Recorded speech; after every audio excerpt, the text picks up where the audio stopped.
Kanwil Kementerian Agama Sumsel melakukan pemantauan hilal untuk menentukan jatuhnya 1 Ramadan 1442 Hijriah.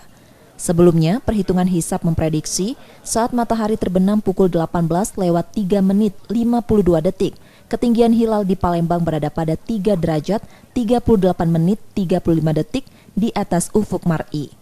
Saat matahari terbenam, posisi hilal sudah berada di atas ufuk sehingga hilal mungkin dapat diruqyat.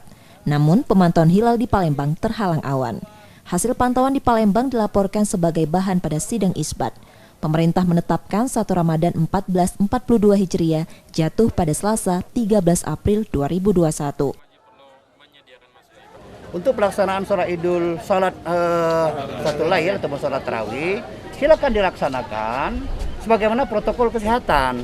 Ya, jadi artinya sebagaimana dalam ruangan masjid ataupun musala ataupun rumah kita sendiri ataupun tempat-tempat pelaksanaan ibadah sholat tarawih, tetap protokol kesehatan dilakukan. Salah satu di antaranya ini adalah masker, kemudian cuci tangan.